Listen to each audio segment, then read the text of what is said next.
สุริโยไทยไขแสงบอกแจ้งแล้วเสียงวิหกร้องเจียวเจวแสวงหาซึ่งอาหารทะยานไปในนภาหมู่ปักษายังขยันมันหากินท่านที่รักจะนอนซบอยู่ใยเล่าตื่นแต่เช้าเพื่อเกลาจิตเป็นนิจสินแสวงธรรมพระสัมมาเป็นอาจีนชำระล้างซึ่งมลทินออกจากใจขอนอบน้อมแด่พระรัตนตรัยขอถวายความเคารพพระเถรานุเถระ ครูบาอาจารย์เจ้า ทุกรูปทุกองค์ขอเจริญพรคณะสัทธาสาธุชนคนดีทั้งหลายที่เปิดวิทยุรับฟังวิทยุทุกคลื่นทุกสถานีณเวลานี้เจ้าวันเสาร์ที่30เดือนตุลาคมพุทธศักราช2564รายการเสียงธรรมจากวัดจันทร์ออกอากาศณสถานีวิทยุเสียงธรรมเพื่อประชาชน FM 103.50 เมกะเฮิรตซ์ที่วัดจันทร์ตำบลบ้านจันทร์อำเภอกัลยาณิวัฒนาจังหวัดเชียงใหม่กระจายสู่สถานีต่างๆโดยคลื่นสีขาวนำโดยท่านอาจารย์พระครูอภิวัฒนวิกรมท่านอาจารย์วิสุวัฒน์วรกิจโจวัดไฟหินได้ถ่ายทอดสัญญาณสู่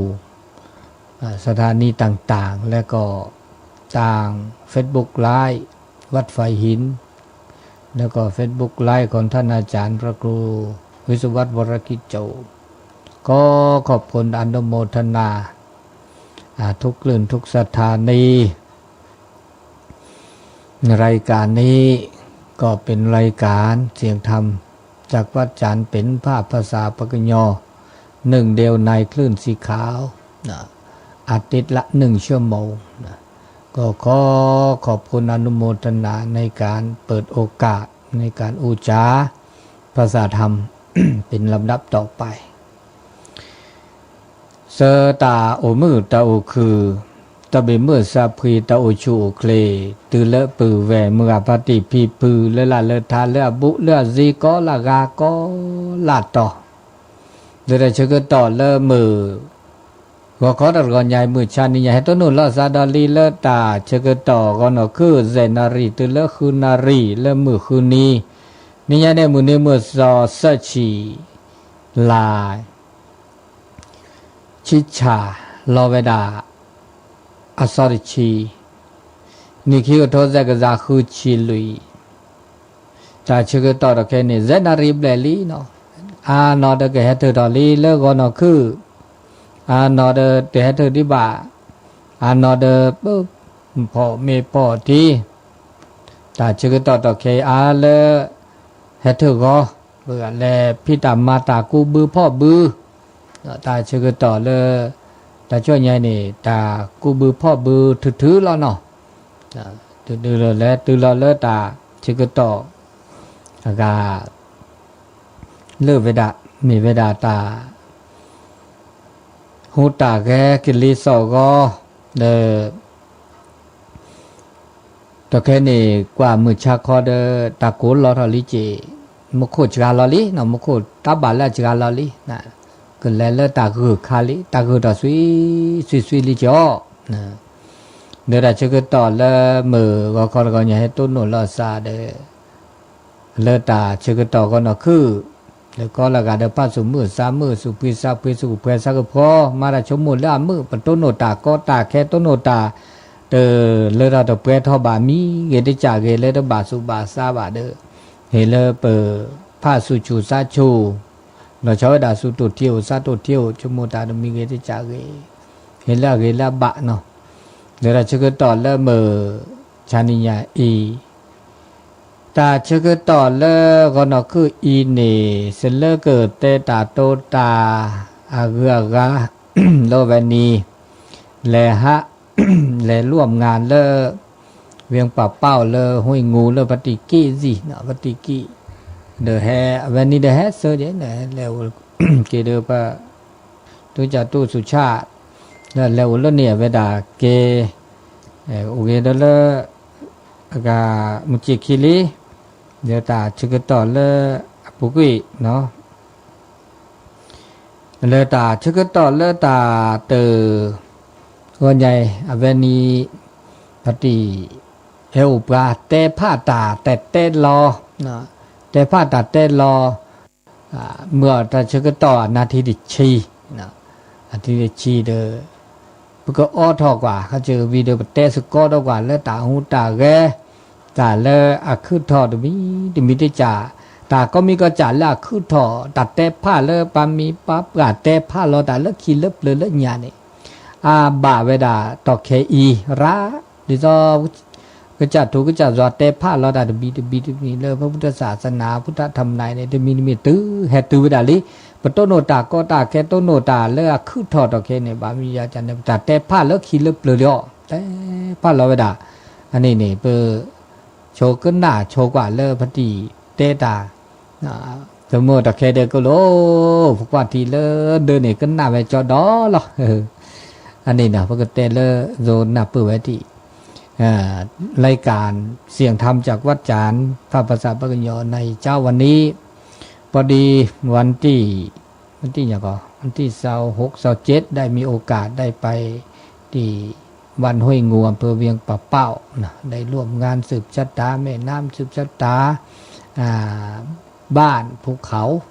ลำเนาไพรพอดีมีพติกิก็ได้มาห่วมแล้วก็มาที่วัดจันทร์ก็ได้อู้จ๋าได้อู้จ๋าเป็นคำสอนสมัยเก่าก็ได้อัดไว้ใช้เวลาประมาณ10 นาทีแล้วก็จะขอเปิดเสียงของลุงประมาณ10 นาที10 นาทีไปหน่อย6 นาทีก็มาถึงแต่10 นาทีกับ54 วินาทีก็11 นาทีนั่นแหละ11 นาทีแล้วก็จะขอมาอู้มาจ๋าในกรรมตีเรียกว่ากรรมบักเก่าเนาะกรรมที่คนเฒ่าคนแก่ได้อู้ได้จ๋าได้ทำนายไว้ว่าสิ่งต่างๆเนี่ยมันก็จะเกิดขึ้น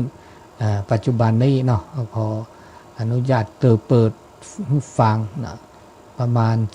11 นาทีเนาะ11 นาทีอันนี้เนาะตาชกต่อตานี่ไงก็จะชกต่อเลิกเกเรปฏิกิเฮวะแต่แต่เกปตัดดิตาโดตาชุมิตาชโมตาสิขอสิญา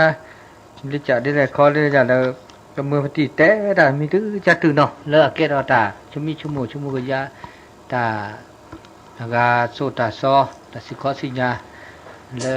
ะคือเกดตาชุมิชุโมเลดูกันน่ะดอสุขีสุนะเราชอบดาเลโพลลีเลกานอสโปรเลขีเลลาก็น่าไปเดเกดตาชุมิชุโมเลยชุโมกยาเลเกเลตาอุมูเนาะโปรตัวเมื่อได้เจอแต่ละค่ะถ้าญาปาเราแต่ละเด้โอ้ละบาเจบาละบาเจคุมคุกิจะรามาแต่เดซาลญาปาชุโมตัวก่อนเนี่ยชื่อแต่ละแล้วบาคาแล้วก็บลากว่าแต่พอเลยเปลือกบลากว่าแล้วบลากว่าเราออกวันเล็กแค่เจอชุโมแล้วบลากว่าเราออกวันเด้อแต่ละอ้อเด้อมือแม่พอแค่อ้อเด้อสามีทราบว่าจะเป็นเลียดวงเราจะแต่พี่แต่ละแต่เนี่ยเราไม่จีข้อสูดแต่จีข้อสูดเบอร์โน้ตเราคืออ่อนนะโน้ตเราชื่อว่าอ่อนนะอ้อเดี๋ยวสามีทราบว่าเนี่ยพวกเราเสียเลยวะแต่หลักว่าเราก็ออกว่าถ้าเราออกว่าสักวันเจอละเคกว่าเราหลักว่าเนี่ยเราชื่อแกละถ้าออกว่าดอกอะชื่อได้ชื่อแกออกว่าดอกอะเสียก็แล้วเสียอะไรละถ้าเราคือเราไปโจกใครกว่าเราออกว่าสักวันเจอหลักว่าเราชื่อแกว่าวัดที่1วัดที่4โหเนี่ยอ๋อว่าสักวันเถอะว่ารอพวกเลิกชื่อว่าพวกเลิกคือพวกตลอดต่อแก แต่ชกต่อเตือบาลาจ้าละสันเลสวะนะจินเลสวะเลเปลิมเมียอาลาถ้ามีมอดดีเอมีมอดดีเออาลาสัตถิลิมเมียดีอาลาบลากวานเนี่ยสีขึ้นอะไรขันเนี่ยขึ้นอะไรเนี่ยผู้โจใครไอ้ชงท่านเนี่ยก็ขึ้นอะไรดูดูอาลาขึ้นเนี่ยบลากวาชี้แต่ละก็ด่าของว่าพอละพอชี้แต่เนี่ยดูเบลอ๋อว่าเถอะอันนี้แกแต่ชมมรมีตาโตเนี่ยอักขระไม่อยากเห็นเรื่องอะไรข้อเวคาเตอร์ได้ดีพอสานเนี่ยพี่เตอร์ดูแลเนี่ยมันจะโตได้เนี่ยแต่เวลาทุนแรกว่าเราก็รำมือเนาะทุนแรกว่าก็มือเราสกัดเราพ่อเวลาขี้แต่แล้วเนี่ยเรามาเลยแล้วทุนแรกว่าไม่เอามือเราผมมาเสียเนี่ยเอาแต่มาเสียแต่ทุเรศว่าเราก็มือดัชการเราพ่อขี้ดัชการเดือดเราพ่อแบบขี้อะไรอีเจ้าเนี่ยก็ละทิศโลแต่เนี่ยก็ละทิศโลเดือดสีวะแปะเสียเนี่ยเนี่ยแปะอะไรเดือดสีบ้าแต่ละมาได้เสียนะปุ๊ดัชการเราพ่อแบบขี้โอ้ชมว่าเราขี้อ๋อทุเรศว่ามือเนี่ยคือเราไปโจกใครอ่ะแต่ข้าข้อเนี่ยตะเคียนเนี่ยเนี่ยแรกกว่าทิ้นหนักทิศโลแล้วทิศเลือกทิศขวาเขียถอดแล้วก็จุดถอดแล้วก็โลและเสร็จละแล้ววากละเนี่ยโทปัสติเนี่ยแล้วยังว่าอ๋อโทแล้วว่าเอามือแล้วข้าก็คือเราเนี่ยไปโจกใครเนี่ยล้อสกุลทิศล้อสกุลขวาแกก็ขยันเรื่องยาวไปชั่วโมงละโผล่เลยแล้วก็แบบมาโรยละคันเนี่ยคือมาโรยละโทแล้วว่าคือเนี่ยมาโรยละบลักว่าคือโอ้คือเราเนี่ยไปแม่ใจแค่เรื่องละสักทีไปเที่ยวก็แต่โตเนี่ยคือเราเรื่องยาละพอแต่ละคันเนี่ยสิญญาพาแบบเดียวแต่ละเขาคือเราก็โจกาโอ้เสื้อขาดขาแต่ละก็เล่นตาทอจูเนี่ยปะโดเวลเนี่ยตาโดเวหัวเนาะแต่หัวเล่นนาละก็ทอจูละก็เมลลอละก็เอเนาะแค่ละก็จูเนาะบอละก็พัสโซแค่ละก็เพราะเนี่ยปะโดเวลเนี่ยฮัลโหลพัสโซอะไรก็เติร์ดตัวก็พัสโซกันนะก็นายเลยขี้มาโลดอกมาโลดอกมาโลกแต่ว่าเล่นนาว่าจะเขี้ยขื่อเลยขื่ออะไรจะไปโจขาได้จีพวกนี้เล่นนาเดี๋ยวเขาผู้สมัยน่ะผู้สมัยแล้วก็นาดาราเขาได้พลุแล้วพลุแล้วเขาเล่ชิเล่แล้วนะเล่ตื้อให้เลย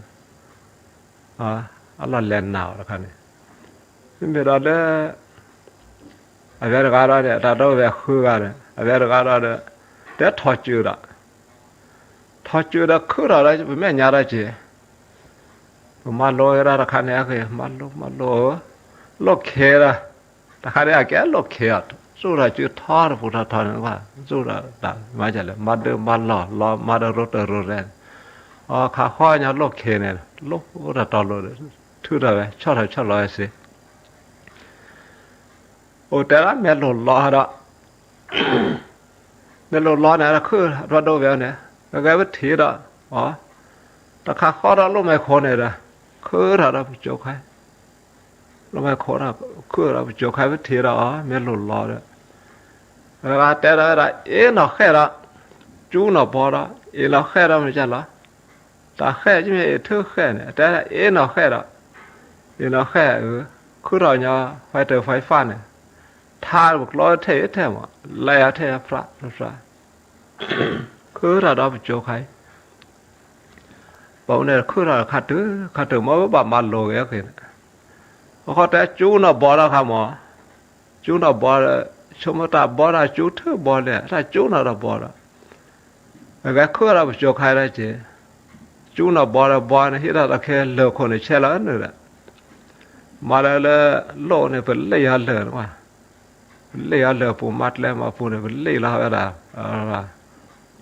เราใครจูน่ะบอแต่เราพัสโซกยาหมอพัสโซกยาคือเราโจกใครเนี่ยถ้าเปลือกเขาไม่ปลูกพันเนี่ยเป็นเลี้ยปูวิบเราเนี่ยเด็ดเนี่ยเนี่ยชัวป่งปลูกพันเลยเชื่อเราตัวโตเนี่ยคือเราโจกใครไม่ได้ประเด็นเนี่ยมันล้วนกันไอ้แต่พอเป็นลี ภาษาโหเราเนี่ยเลบามาโลแกเกลอยภาษามีซาพามีแต่กันนะเด็กก็น่าแกคุยผู้พ่อแม่พ่อกายเด้แต่ก็พอลีตามีเสไม่นอบาลสามุเนี่ยแต่ทับลาเกตาอุยตากุยตาเกเล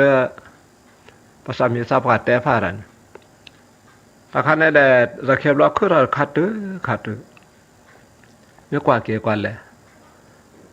โอ้ไม่ใช่คือเราล่าเนี่ยคือเราบ้าเราตาบอดเชื่อฟ้าเชื่อคือเรา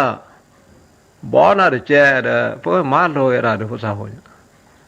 ปลาดิดาวเด้อตาก็ปูเนี่ยบ้าจะตาบอดเชื่อฟ้าเชื่อแต่เสร็จแล้วก็ลีชาจะจ่อก็การล้อแหลกขอการเสร็จเลยมาเกิดเสร็จเลยโอ้เกิดอะไรเจอเนี่ยมาถ้าเสียโซก็หาเด้อบุรุษผ่านเลยมาโลเอราเด้อภาษาหัวเราเกเด้อเคว้นโจเด้อตะเกลือเลยนี่เราปูชวาเด้อเตอปูเลยมาเสียอะไรเจอป้าโอเกลีดีละมาเสียแล้วสิญญาดีโดชิเด้อแต่ก็ไอ้ปูแบบพอดีกาเกเด้อไม่นอกเกตากโตเนี่ยเด้อแต่หน้าหูเกปูแบบสุท่าเนี่ยแต่ภาคเกก็รอจรอทอยอ่ะว่าพอดีแล้ว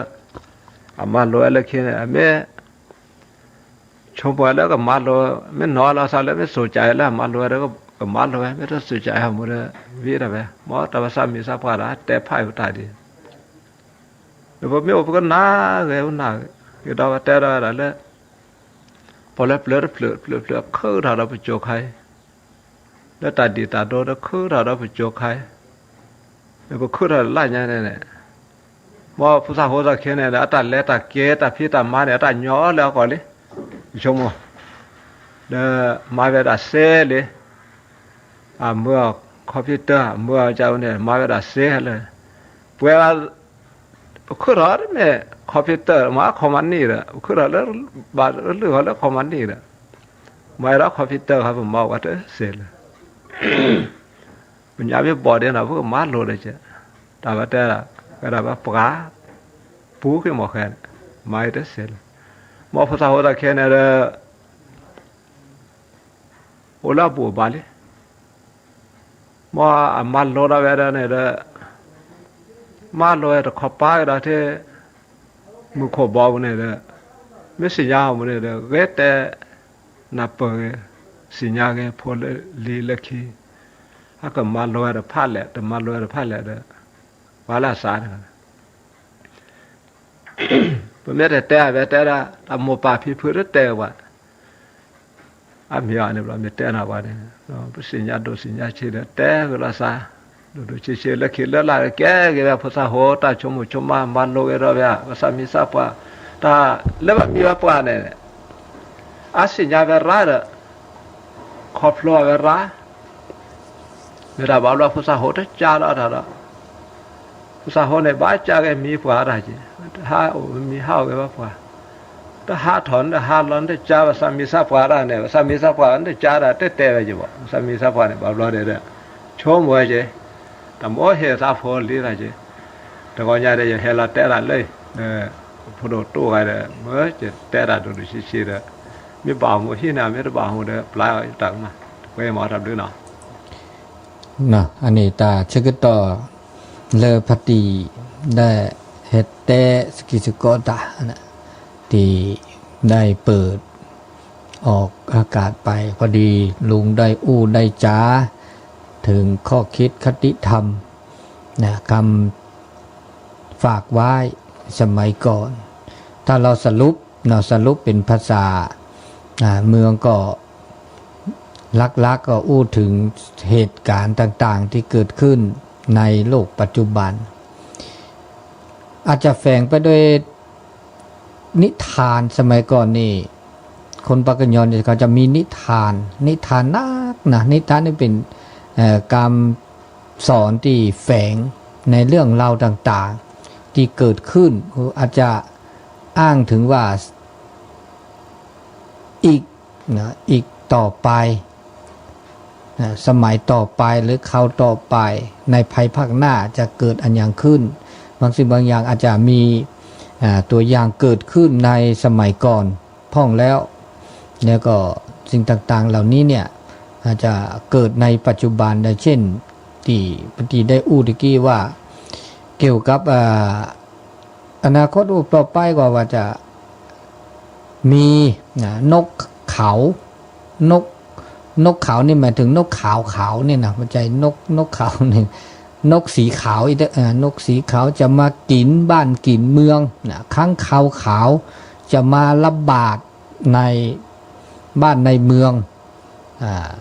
ในอนาคตสมัยก่อนเขาก็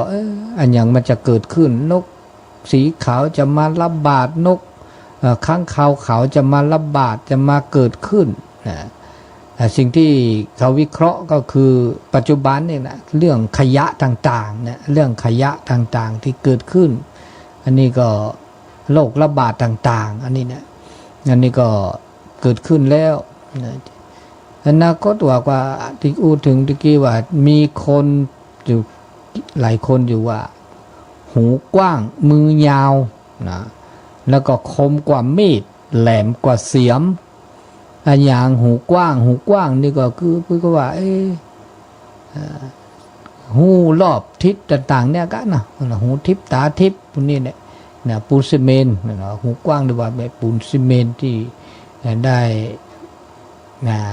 ต่างๆตอนนี้เขาไปที่ไหนก็มีแต่ปูนซีเมนต์แล้วก็มือยาวเมื่อยาวมือยาวก็เช่นเนี่ยรถเครนรถแมคโครกันมูนี่นะอันนี้เขาเกิดขึ้นแล้วคมกว่ามีดอันอย่างที่มาคมกว่ามีดสมัยก่อนก็ใช้แต่มีดในการตัดในการฟันอะไรอย่างต่างๆแต่ปัจจุบันนี่ก็ไม่ต้องใช้มีดก็ได้ใช้เครื่องไฟฟ้าที่จะก่อสร้างต่างๆอันนี้ก็เช่นเป็นต้นแหลมกว่าเสียมแหลมกว่าเข็มอันนี้ก็เช่นเครื่องเจาะต่างๆสามารถทะลุทะลวงได้นะคนดุดันก็เช่น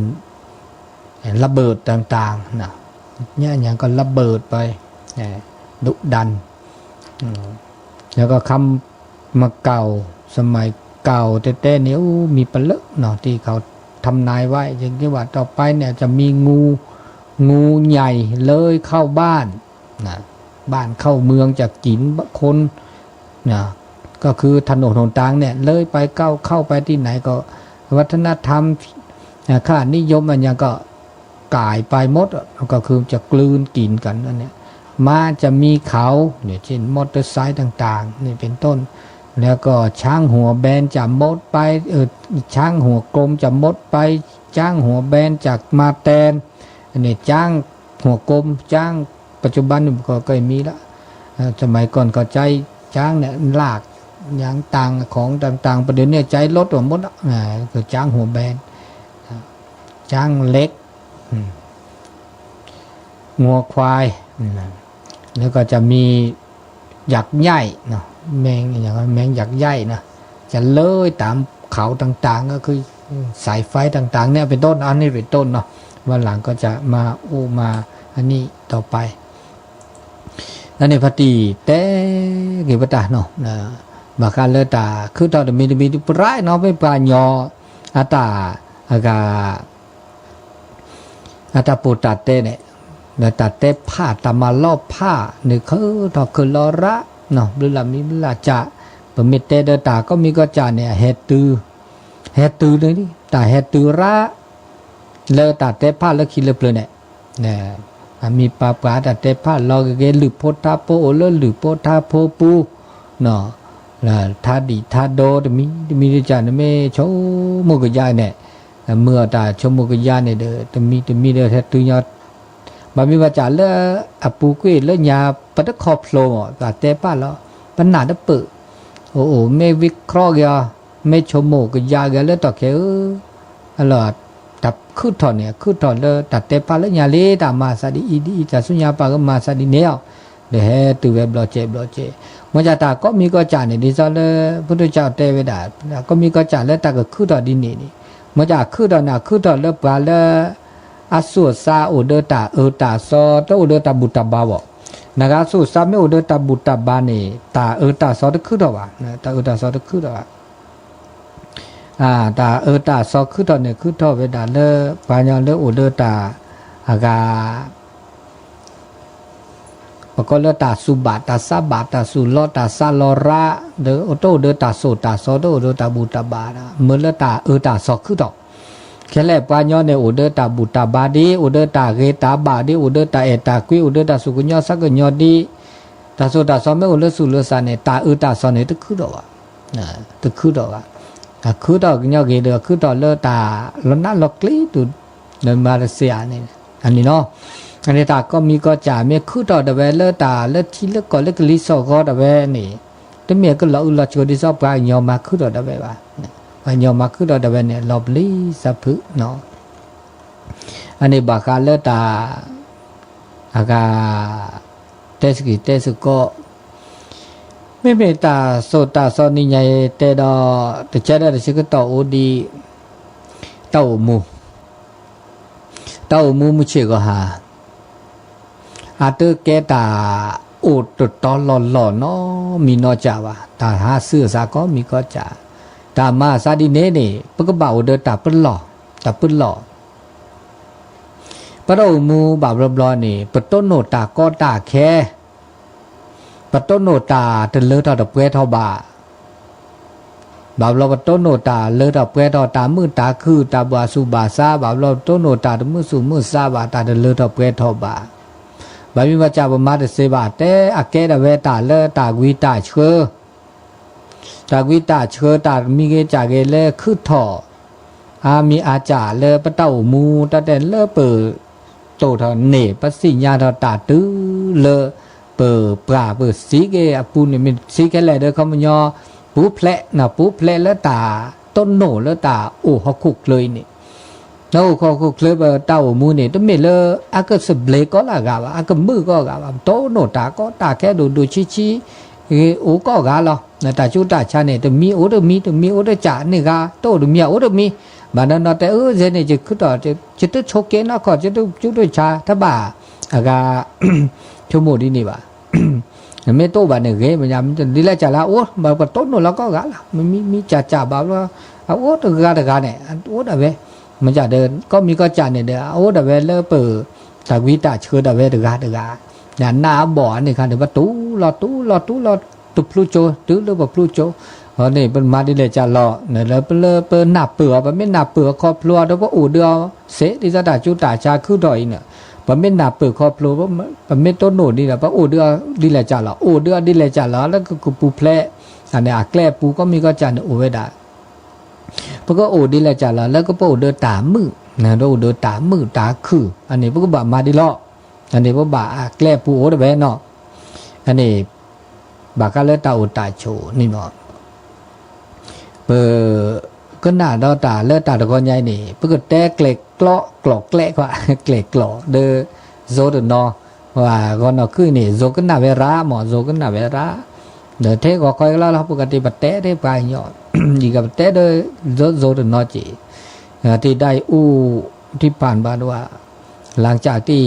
ลุงได้อู้ได้จ๋าเกี่ยวกับการอู้กันจ๋าสมัยก่อนแล้วก็ต่อไปก็จะอู้ถึงการดำเนินชีวิตว่าชีวิตนี้เนี่ยบ่มีอย่างแน่นอนเพราะฉะนั้นน่ะอย่าประมาทในการดำเนินชีวิตบางครั้งเขาจะพบปะเจอคนเอารับเอาเปรียบเจอกับเหตุการณ์ต่างๆที่เกิดขึ้นในชีวิตนี่นะอาจจะบ่ซบกับอารมณ์พ่องจะได้ก็ขออย่าไปจองเวรจองกรรมซึ่งกันและกันก็ขอให้ดำเนินในการอยู่อย่างมีความสุขการดำเนินชีวิตที่มีความสุขเนี่ยเขาจะดำเนินชีวิตด้วย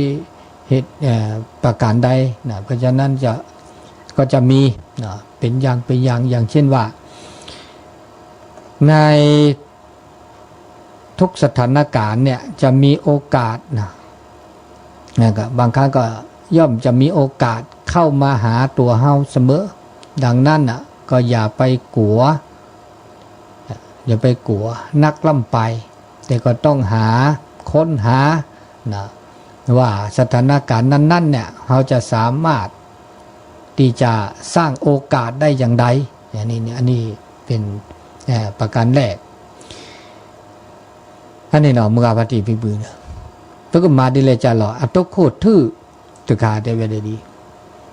แต่แล้วเปิดต้นโนตาจะมีได้จ่าแล้วเปิดก็จ่ายนี่บาบลอนี่เปิดต้นโนตาแล้วอึดละเจอแต่ละเจอแล้วเปิดต้นโนแล้วเปิดก่อเนาะบาปากว่าว่าสึกก็บามีบาจับต้นโนตุกาโอ้ยเนาะเนาะแต่แล้วเตอเมื่อตะเคือเนี่ยต้นโนตุกาได้บาคาได้บากาคือว่าก็โอ้ยนั่นนี่ต้นโนเดเวตุกาเด้อปมาปุเพลกาตุกาแต่มาดูเสียเด้อว่าสิกว่าออจ้าปากาคือเดี๋ยวมาแล้วปุเพลกี้อักแลปูโอเดเวก็ยอแต่ก็มีก็จานี่คือต่อเซลมาเซเฮเซเกเซอันนี้ไม่มีแล้วต้นโนตัดดอกก็เดี๋ยวบักบาตัวเจอมาเจอละสาดอกก็อากาเดดาพอก็มีก็จานี่ตัดชื่อก็ต่อแล้วอาก็ปูเพลแล้วก็มือดอกก็คือเกทอก็มีก็จานี่เอาเลยเปิดภาษุภาษาก็คือแกลคือปูแล้วก็เราพิจเรามาเวลาสิอันนี้มีเนาะอันนี้อย่างที่หนึ่งอันที่สองอยู่กับเนี่ยแหละอยู่กับความเป็นจริงนะอยู่กับความเป็นจริงสิ่งที่เกิดขึ้นก็เปลี่ยนแปลงไปตลอดเวลาในโลกใบนี้เนี่ยบ่มีอะไรอย่างที่สวยงามตลอดไปเนาะบ่มีอย่างที่สวยงาม ตลอดทุกอย่างมีการเปลี่ยนแปลงไปเพราะฉะนั้นเนี่ยเราจึงตั้งสตินะสิ่งสำคัญคือสติตั้งสตินะยอมรับในสิ่งต่างๆที่เกิดขึ้นนะสร้างกำลังอกกำลังใจนะให้เพียบพร้อมที่จะเผชิญกับสิ่งที่เปลี่ยนแปลงไปนะสิ่งที่เปลี่ยนแปลงได้อยู่อย่างมีความสุขบ่ละทมทุกข์ในการดำเนินชีวิตอันนี้เนาะขี้ขาดการได้แล้วเต้าตาโชไม่ใช่ก็ฮานี่พวกบ่าวเดินตานอกก่อแต่ละตานอกก่อเนี่ยก็มันยาตาแล้วคือต่อสุกัดตื่นเนี่ยบามีจ่าพระอุเดตาเต้นนอกก่อว่าอุคือต่อดิฉันตาโชโมเนี่ยบาบลอตึกคือต่อเดี๋ยวโชโมเดินหน้าสู่หน้าซาโอเจเดมันจะบามีจ่าตัวบ่าวนานอกก่อตานอกก่อละช็อกโกแลตซาดิฉันว่ามันชื่อก็ฮานี่บาบลอตาเลือดตาคือต่อเดี๋ยวมีเดี๋ยวแกตานอกก่อละช็อกโกแลตซาตาก็มีก็จ่าเนี่ยช็อกโกแลตซาทอโบละช็อกโกแลตซาทอโบเด้อฮักก็เคลื่อนเบียนี่ตาเลยอะคือมันไม่แต่ตามันมีมาจากเดี๋ยวมือทอโบอะเกทอโบเนี่ยเกทอโบได้ใช่ป่ะขอเจล่ะเนาะเดี๋ยวก็ค่อยโทรเนาะยังเหมือนเปิดสายเด้อถ้าเปิดสายแล้วก็ค่อยโทรเนาะขอเวลาให้สัก10 นาทีอันนี้ตาก็มีเจ้ากระจายนะก็เกทอโบเนี่ยอะเกเซไปจีบ่ะอะช็อกโกแลตซะเด้อตาพูดตาพอเนี่ยเกก็เด้อเกเมื่ออุทอโบเด้อถ้าบาดหาเสื้อซะเบ้าอุดิยอเซลาเนี่ยว่าอูมาเมื่อคือได้ถ้าบันรอว่าโอดีอีอัดโอเวดเซบามือก็ได้นี่ดาบอลลอแต่พอเกชิกิแหละเด้จุมเนี่ยปาได้ก็นี่เด้สุยซีก็ล้อชื่อเราไปเลยอันนี้มาซะนี่แต่ก็มีก็จานเนี่ยพวกบ่าเมื่อสุดตุทีสัตตุทีแต่ละตาแล้วอากาอัลโลโดตเนี่ยสุดตุทีสัตตุทีลอซานโนบาซาพวกบ่าโอเดตาฮัตซึซาดีนี่ก็มีก็จานเนี่ยบ่าคูสู่คูซะบ่ก็เลตาอากาช็อกโกแลตซะเนี่ยบ่าโอดิเลจาละโอเลตามือเนี่ยโอดิเลจาโอมือตาโลโดเด้อแต่คันเนี่ยตาโอมือเนี่ยตาโอมือมาดิเลจาละบ่ก็โอมือตุโอเดตาหน้าว่ะบ่ไม่โอเดตามือเด้อโตเดตาหน้าเนี่ยเขามันยอบ่ก็บาดหน้าปืดอ่ะบ่ก็บาดสิญญาดาตาก็มีจาตาแล้วคือถอบ่สิญญาแล้วคือถอบ่ได้บาดหน้าเด้อตาคือถอแล้วหน้าลีเนี่ยนึกไม่ได้หน้าเด้อเปิดว่าโอ้เด้อตาหน้าเนี่ยหน้าเราก็เธอถ้าเกิดเธอขี้ก็เธอซะก็เธอหน้าลีเนี่ยมันซาดาหน้าดอจะหน้าดอจะเจดอตาคือถอลีแล้วเกดบาดิซะปต้นโนตาจุตาจาเลตาคือถอก็กลือเลทีบก็ดอกแค่นี้ตาคือถอลีสิญญาคือถอลีเนี่ยบ่ไม่ได้หน้าเปื่อว่าบ่ไม่ได้ตาแกล้ปูโอ้เนี่ยเนาะตาโตเจอมาเจอเมสระบ่ยาวโตเจอว่าบ่มาปัสสุสามไม่ได้โชว่าถ้าเกิดล้ออึล้อเจอดาหน้าดอกหน้าดอจะเจดอ อันนี้พวกมาประสุจูซะจูอ๋อถ้าก็มีเจ้าจ่ามาซะนี่เนี่ยพวกบาปะกอนแล้วพวกบาปตัวตู่ตัวเลยปูแผลแต่ก็มีก็จ่าเนี่ยว่าไม่ตัวภาษุภาษาชุดเดอปูแผลก็มีก็จ่าเนี่ยอันนี้เราจะมีเราเนาะอันนี้ขี้มีจะมีเสจ่าได้จ่าอย่างที่สามอันนี้อุไปสองอย่างแล้วเนาะสามก็คือคิดถึงแต่ความทรงจำที่ดีๆก็แต่สิ่งที่ดีๆนะความทรงจำเนี่ยเป็นสิ่งสำคัญก็ถึงความทรงจำที่ดีๆที่ทำให้เรามีรอยยิ้มนะเสียงหัวเราะรอยยิ้มเสียงหัวเราะนะจะทำให้มีความสุขใจในจินตนาการจิตใจตึกเบิกบานคิดแต่สิ่งที่ดีๆมีเสียงหัวเราะอารมณ์ดีทำในสิ่งที่เกิดประโยชน์แล้วก็ทำให้เกิดอารมณ์ที่ดีๆในการดำเนินชีวิตประจำวันแต่การการจาการการดำเนินชีวิตเนี่ยที่มันทำให้เกิดสิ่งที่ดีๆในชีวิตเนี่ยเสียจ่าได้จ่าได้เวลาก็บาดชมโมเลตาชมโมก็มีก็จ่าเนี่ยตาชมโมโอดูปก็กามเพราะก็ชมโมตาเละเกยได้ละนอบาตาเละเกยตานอบาก็ความทรงจำนะทรงจำเนี่ยก็ตาชมโมตานอบาก็เนาะตานอบาตาตนเนตานอบาพระบาทตนเนนอบาตาเละเกยโอเดแม่นี้แม่เอได้ละรอยยิ้มและเสียงหัวเราะก็คือตามแม่นี้แม่เอแต่นี้ก็กะเนี่ยแต่ดิฉันเป็นต้นว่าก็ได้แค่ดิฉันมันช่วยกันเนี่ยมั้งปะแม่โอเดอร์ปะแต่นี้ก็กะปะแม่แต่นี้ก็กะได้เนี่ยต่อแค่นี้มือปะเล็กขึ้นแล้วเฮาละซะได้หยอเดี๋ยวปะเนี่ยสิญญาละซะเดี๋ยวปะโอเดอขุดเดอคือแล้วอากาศเดี๋ยวแต่นี้ก็กะมีโพมีเลียเนี่ยเดี๋ยวแต่ตาเลืออากาศดิฉันต่อแค่นี้ปะเดี๋ยวแต่ได้กี่เนี่ยแบบเราปะโทรศัพท์แล้วซะเสมอโทรศัพท์ซะวิดีโอคอลแล้วซะแต่ได้แล้วมือมือหมดแต่นี้ก็กะเสียเด้อนะตัวดูตัวโจลาซะมีจับกันแค่นี้แล้วโทรศัพท์ตัวดูตัวโจลาซะนี่แบบเราแบบดิฉันแบบจัดรายการวิทยุเนี่ยโทรว่าแต่นี้ก็กะได้แต่ได้เสียเด้ออันนี้สิกว่าออจ้านี่โอเดอตาแม่นี่แม่เอตะคันเนาะแกตาเลอมือเลเต้ามูเนี่ยมือถอเนาะตาปูตาแต่นี้ก็กะมือเลตาชมีชมูละมือละเกละเสละบะนี่มีพ่อมีลีโตโดหมูโตโดปาอันนี้บ้านเนาะโตโดเกี่ยวละซาเดแล้วละซาเดโตโดละซาเสมเนาะทีละซาแม่ทีละซาแต่นี้ก็กะก็หนาปลเปลือเนาะก็หนาตากาโซตาซอดเนาะอันนี้เนี่ยแกตาละเกเด้อแกตาละเกอันเดอเต้ามูเดมือนะแต่ต้นโนตาก็ตาแค่เจ้าเกมันจะไปเมตเตโตดูโตโจละซาแต่นี้ก็กะโอเดแม่นี่แม่เดอซอปะกว่าดาตาก็มูตาแค่นี้ตาก็มูมือแล้วมันนิวเด้อแล้วก็หนังตลกอ่ะนะละครตลกหรือละจ้ะตลกนะทำให้อารมณ์ดีบางครั้งก็จะลืมสิ่งที่มันเกิดความลำบากใจทุกข์ใจได้เนาะอันนี้เราจะมีเนาะอาเกตาเลอากาเมื่อพระเจ้ามูลามือลุยจ่าได้จ่าอย่างที่สี่เกิดสิ่งทุกสิ่งทุกอย่างที่เกิดขึ้นบนโลกนี้นะมีหลายอย่างที่เราบ่สามารถควบคุมได้ดังนั้นสิ่งที่เราจะสามารถควบคุมได้ก็เราก็ต้องยอมรับกับมันบอกควบคุมบ่ได้เราก็ต้องยอมรับมันบอกว่าเหตุการณ์ต่างๆที่เป็นที่เกิดขึ้นนะไม่ว่าจะเป็นอย่างใดแต่ในสิ่งที่เราจะควบคุมได้ก็เราก็ต้องทำในสิ่งที่ควบคุมได้นักที่สุดที่ทำดีได้ที่สุดสถานการณ์ต่างๆที่เผชิญอยู่นะอันนี้เนาะแต่ก็มีก็จ่าได้ละ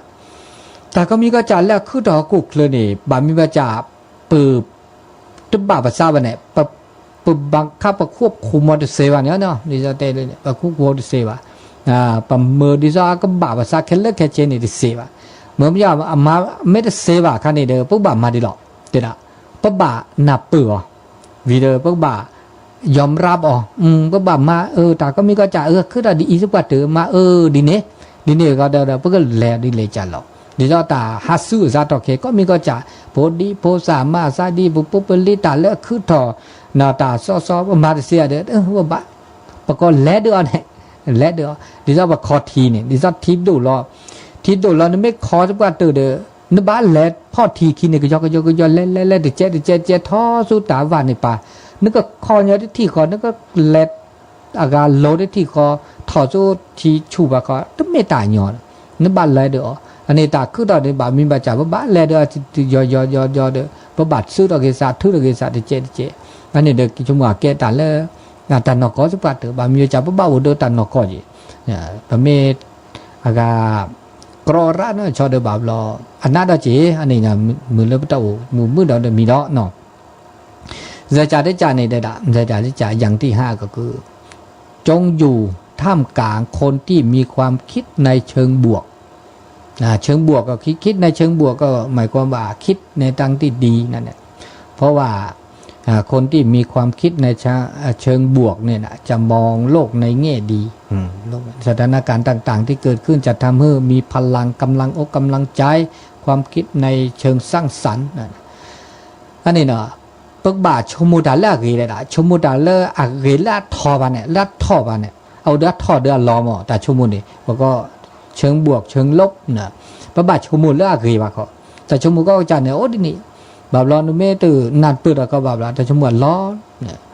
เพราะว่าแต่ชมูนี่เอาเดืออะเกเดือปกบาชมูเลอะกีปาก็ปะเดตาและตาคือถอสถานการณ์ตมีที่จ่าและตาคือถออีนี่คือถอยนี่อากาบามีปัจจาอเมเลปสู่จ่าซาจ่าสุเบสไว้เพราะมาได้แล้วจ่าเมเลปชูโอชูแล้วก็ชูเคลเนี่ยเนาะแล้วก็พลังอุชูเคลเราชอบด่าตาชูตาเคลและสุเลซาเกียบาสู่ชูซาชูตอนแล้วสู่ชูซาชูเนี่ยมันยันเลยเนี่ยอะไรอะเกตเนาะสู่ชูซาชูไม่โอเนี่ยอเมเลตาก็มีก็จะเนี่ยคือถอดเลอะเกแกถอดเลอะเกต้นหนูเลอะเกแต่ก็มีก็จะละเนี่ยก็เกถอดไว้ด่าละเกเดดิเกถอดสุญญาปาอันนี้เรามีเนาะเนี่ยเจจ่าได้จ่าคือจ่าได้จ่าอย่างที่6ก็คือบ่มเพาะความฮักความเมตตาบ่มเพาะความฮักความเมตตาให้เกิดขึ้นในจิตในใจตลอดเวลาคนทุกคนที่เกิดมาเนี่ยก็ต้องในที่สุดก็ต้องตายกันหมดเกิดแก่เจ็บตายเกิดแก่เจ็บตายมีความฮักความเมตตาต่อผู้อื่นทำให้มีความสุขเกิดขึ้นในการดำเนินชีวิตบอกมีความโกรธความโลภความหลงความเกลียดความจางอันนี้เนี่ยความฮักความเมตตาก็จะทำให้เรามีความสุขในการดำเนินชีวิตอันนี้คือจ่าได้จ่าในเวลาเพื่อบาปมาดีเลยจะหล่อมือแล้วตาเอะเพื่อบาปสู้รอตาเอะเด้อตาสักหยอกันเนี่ยนัวตาโอ้สกีสกอกุเคลเนี่ยปัญญาเนี่ยไม่เอะละนะซะไม่สักหยอละซะเนี่ยตาตาสอดคือดอกเนาะเมียตาจุดาชาคือดอกนี่คือดอกเลิบกาละได้เอะปัญญาตาสักหยอตัวโตเดตาเอะโตเดตาสักหยอว่ะตาตาสักหยอเมโอ้แล้วประสูภาษาเนี่ยก็ดีกว่ากันนี่เนี่ยตาตาสอนเนี่ยตาบาคือดอกว่ะตามาซิมาชามานะมาละซะเนี่ยตัวว่ะปัญญาคือดอกก็ละกันนี่ปัจจัยสิญญาลอซาแล้วบาสิญญาลอซาปะคือถอปะโอปะชมือโจเกวิเดปสิก็ละกาเดสิก็ไกเหมือนจะเดปะตาโอมูนี่มาดิเลจะหลอเล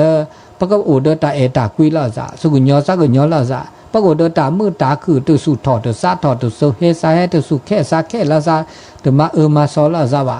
ปะก็บามาดิเลจะแล้วปะก็โอไม่ชื่อก็ฮันนี่โอเดตาตากุยตาสุกุญญอซากุญญอตะโตเจอมาซิเนาะตัวเจอมาเจอแล้วจ้าพวกโอเดตามือตาคือท้อโบหรออันนี้แบบไม่โอเดตาตากุยอันนี้นะอันนี้คือจ่าได้จ่านุ้ยจ่าได้จ่านี่แต่ด่าอย่างที่7ก็คือว่าในโลกใบนี้เนี่ยบ่มีอันยังตีแน่นอนทุกสิ่งทุกอย่างเป็นไปอย่างบ่เที่ยงแท้แน่นอนเกิดขึ้นตั้งอยู่แล้วก็ดับไปดังนั้นนะก็ยึดอย่าไปยึดมั่นถือมั่นมากเกินไปอันอย่างก็ปล่อยวางพ่องอันนี้แต่ก็มีก็จะเขาคุกเคลื่อนบีอย่างนี้ก็มีก็จะเนี่ยตู้ทอบวะนะครับคือทอวิอูทอลบเลยอันนี้เนี่ยบัดทุกข์ตาระเลยวะเนี่ยทุกข์ตาหญ้าข้าตาระเลยวะเนี่ยทุกข์ตาหญ้าระเลยที่เมียแกตาอาการเมื่อเลิกตา aga odep ga azi thono to mi ba na ane da ane nui ja da jaแต่คุยจาเนาะแต่คุยจาละนะจะอู้ถึง อันนี้อย่างที่7อย่างที่8ก็คือเก็บเกี่ยวสิ่งดีๆที่มีคุณค่ากับเฮาเนี่ยในสิ่งต่างๆที่เกิดขึ้นเฮาพบปะในการดำเนินชีวิตเนี่ยจะอยู่เก็บเกี่ยวสิ่งที่ดีสิ่งที่งามเนี่ยเอาจะไว้ใจในการดำเนินชีวิตนะสิ่งที่เลวร้ายเขาก็ลืมมันไปนะอันนี้เขาจะได้ด่านบะเคยพาในตะละเกละแกบลือแกโพตะละแกบลือแกโพละเกเป็นเปนหน้าหุ่นเลเปหน้าวัดถีเลเปแม่ปะโตโนเลเปก็จ่าแต่มีก็จ่าละเกเนี่ยเคยพาเนี่ยป่ะดิซะมาพาตาบุมาพาตาบานเนี่ยมาปาเกตาบานเนี่ยนมาพาเนี่ยดิซะโอเดนาเนี่ยโอเดนาวิเดอเมเลตามือตาคือถอโอเดนาเนี่ยนะเนี่ยอย่างสุดท้ายอย่างที่9ก็อยู่ในบนโลกนี้ก็อยู่กับการเปลี่ยนแปลงนะรับรู้เข้าใจโลกปัจจุบันอยู่กับความเป็นอยู่ในปัจจุบันอย่าไปอยู่กับอดีตอย่าไปอยู่กับอนาคตนักล้ำไปอันนี้คุยจ่าได้จ่าได้นะพวกบ่าวเดือตันนกก่อเลือตาตอกเคแล้วตาฮัสเสื้อซาตาก็มีก็จ่าเนี่ยพวกบ่าวเดือตันนกก่อถ้าบ่าวเดือตันแล้วปุกี้โชว์หมดแล้วตาแล้วปุกี้เขาก็ได้ตาแล้วแต่ตูดีบ่าก็มาซาดีอีดีอีเน่บ่าวรอตาโตโนตาก็ได้แค่ซะแต่เมื่อกี้เนี่ยก็มาซาดีอีซาสุญญาปาก็มาซานี่อันนี้บ่าโชว์หมดเลยว่ะโชว์เดือตาตอกเคมาดีแล้วตาตอกเคเนี่ยเรก็ตื่นมือแล้วตาเมื่อตาคือเดือตาตอกเคอีอันนี้ตามือตาคือเขาก็เดินตามมือสูงมือสาก็คือต่อก็อู่ไปด่ะเนาะแต่ชักก็ต่อเวลาคุยนาทีเวลาเหลือจะ9 นาทีนะ9 นาทีอูจ๋าได้เนาะ0899550219 นะครับทั้งหมดโตโจแต่สกิแต่สก็แต่ชักก็ต่อคุยนาทีละแล้วเวลาน้อยวันนี้นะเวลาจะหมดละเหลือเวลา8 นาที 9 นาที0899550219นะครับทั้งหมดโดยโจว่ามุขอโทรกับหลักอะไรบ้างแล้วก็ออทอดีเนาะแล้วก็ออทอเดอแต่ชื่อก็ต่อและเคลมมาละนะเคลมมาชื่อก็ต่อเลอตาตึงกอนยาอีนะเลอตาแต่ล็อกเลยเราแต่เตสกิสก็เลอมือก็เขาแต่กอนยาอีนะเดเต้บักเลอตาจุมิตาชมโมเดมีจัดจะเนี่ยตัวละสายให้เขาได้ใส่ดิเนาะตัวล็อกคอเธอจะเลินปอนจ้าล่อปฏิหูแล้วแบบแป๊ะขี้อะไรเนี่ยแบบแป๊ะขี้แบบแป๊ะขี้ว่าขี้เนี่ยว่าขี้เนาะวันนี้แล้วเด็กแล้วเท่าเด้ดีล่ะแล้วโน่นเนี่ยมันก็จูแยมร้อยเนี่ยมันก็จูแล้วอับแล้วดีแล้วจะใครเนี่ยเรารู้อย่างนี้น่ะเรารู้น่ะก็ต้องรอเลยเด้อรอได้จ้ะใครเนี่ยเรารู้แล้วชิมกันได้ไงนี่ปัจจุบันบักกูบุลิกาบักกูว่าที่ที่เลยกูบุตรถือน่ะนี่มันก็ใครยังมาเสียดีบ่ดีมันก็ถือได้เลยมันเสียระบุเลยนี่นะว่ามาเสียเด้อบ้าผ้าสูผ้าใส่นี่มาดีเนี่ยบ้ามาดีเนี่ยแต่เริ่มมาเสียว่ะแต่ละธรรมชาติครับพี่บ้ามาดีเนาะแต่ตื้อลานนอดีนับว่าดีเจที่ระบาดแต่เริ่มวันที่3ที่4เนี่ยแต่ก็คือถอดได้ไม่คู่กับจ้าหรอกเขาได้เตะอะไรเนี่ยเขาได้คินิสนีดอกจากอันนี้ตับลื้อละลองที่ตับลื้อวาระตับลื้อพอนอตับลื้อสายต่อไปเจริญปอนแกไม่สายเจ้าท่านพระครูทองจำมโนนะเจ้านั่นยังไม่สายทองฟังตลอดเจ้าวันนี้พอหูเรื่องน้อยเนาะวันนี้ผสมกับภาษาเมืองพ่องแล้วก็18.75เขาต้องซักชัดเจนดีเจ้าชัดเจนดีเนาะดีละอนุโมทนาสาธุโอ้โหเปิ้นไว้นาก็อ่านก่อนสะบนนะเจ้าได้ก็ทำบุญกันไว้เตอะมันบ่เสียหายจังได้สบายรุ่งเรืองไปหน้าทำบุญกันเตอะหมู่เฮาเจ้าข้าพัฒนาเอาเต่งตัดบ่ได้คัดสนบ่ได้ตะพัดเงินทองสินทรัพย์จังมีทำบุญกันไว้บ่ได้หม่องสีสุขสบายดีจ้านี่เนี่ยจ้าหน้านะเจ้าสาธุหันท่านพระครูแล้วนี้ว่าพุทธศรีคีรีเจ้าแล้วนั่นแหละว่าวันที่7นี่จะไปบ่แน่ใจว่าจะไปได้กับโลกมันไปไหนเดือดลำบากมาจะลำบากแน่นอนนะเจ้าได้ระวังนี่เจ้ากันหมดกำลังใจให้พระครูนะเจ้าแต่ว่าสาเจ้าติดตามตลอดเจ้าโมทนาสายต่อไปเนาะตุลคอเจริญปอนและป้าหล่อเจ้าฟังแล้ว อยู่ที่ไหนก็ จากแม่เวียนแสนต่อ อ๋อบ้านเซนตอเนาะ จังหวัดลำปาง อ๋อลำปางดีละอนุโมทนาสาธุเนาะอู้กันคนละน้อยเนาะคือกำลังใจกันเนาะ เจ้า สาธุนู่สายเข้ามาสาย ใจนะเจ้า สาธุสายต่อไปเจริ เรา ญ ไปสาครับ เจริญป้อนที่ไหนก็ดิน้องเบล จำ กะ ได้ก็ น้องเบลกะ จำมาได้นี่บุยเนอร์ ฮะ น้องวิวครับ น้องเบลเนาะก็ว่านะครับ จำ ฟัง เสี ตั้ ย ง ง แต่2 ทุ่มกว่าฟังเนอะ 2 ทุ่มก็ฟังเนาะตอนนี้วันศุกร์นี่ท่านอาจารย์วันศุกร์นี่บ่มีละจะไปเปลี่ยนวันเสาร์ตอน5 โมงแรง5 โมง6 โมงว่ะแต่วันพัดนี่มีอยู่ปกติ อ๋อวันเสาร์นี่เป็น5 โมงกะ 5 โมงถึง6 โมงท่านอาจารย์วิศวัตว่าด้านน่ะว่าเป็นวัดไฟหินมากันไหมก็ อะไรก็ เป็นแต่วันเสาร์นี่วัดไฟหินมากันเนาะ ว่าไฟหินน่ะเฉพาะอู้ถึงว่าไฟหินนะอู้ถึงว่าไฟหินแต่ว่า 5 โมงถึง 6 โมงเนาะ 5 โมงวันเสาร์ท่านอาจารย์ก็เปลี่ยนเวลาเพราะวันศุกร์มันมีรายการขั้นอยู่ ผมฟังถึงวันละ อาจารย์ถึงวัน ดีละอนุโมทนาเด้อ วันนี้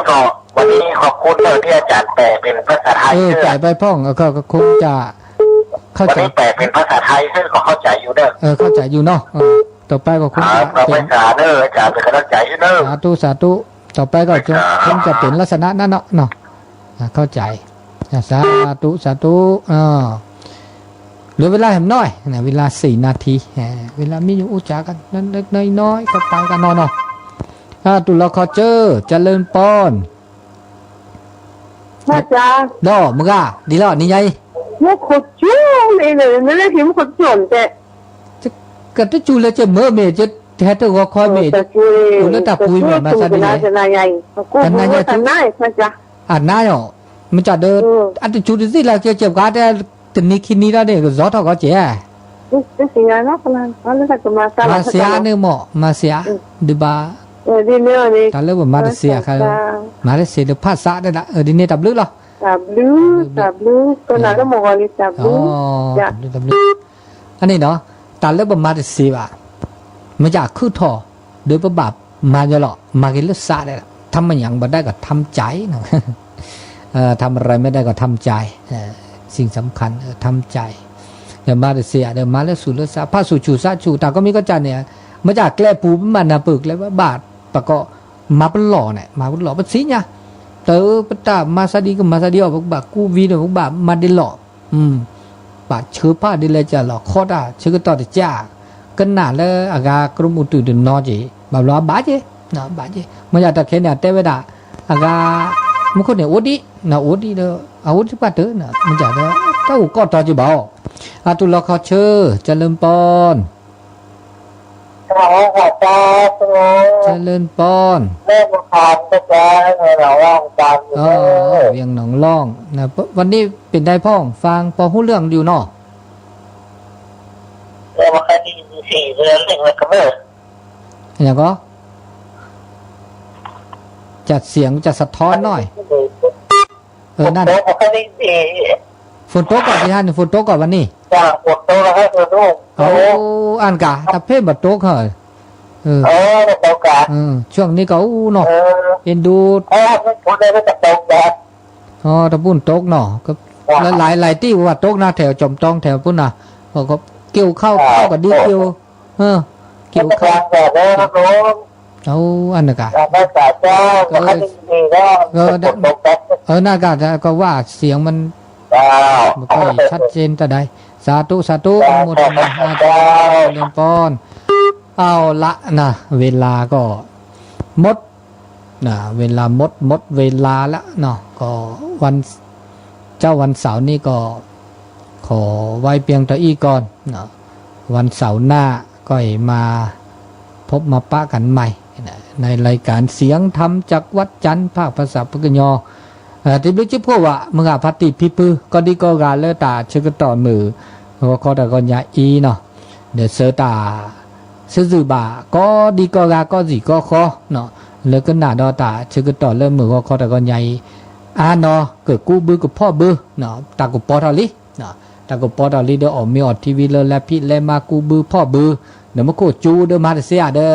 ขอเขาเจอขอด่าเชื่อก็ต่อเขาเจอแต่เจ๊ชั่วโมงคินิสันนี่เราเดอตาก็รอดก็จิการนอด่าเชื่อก็ต่อเลยลินะเห็นแล้วก็ละกาเป็นมือสัพพิโอจูเคลอายุวันโนสุขังปะล้างเป็น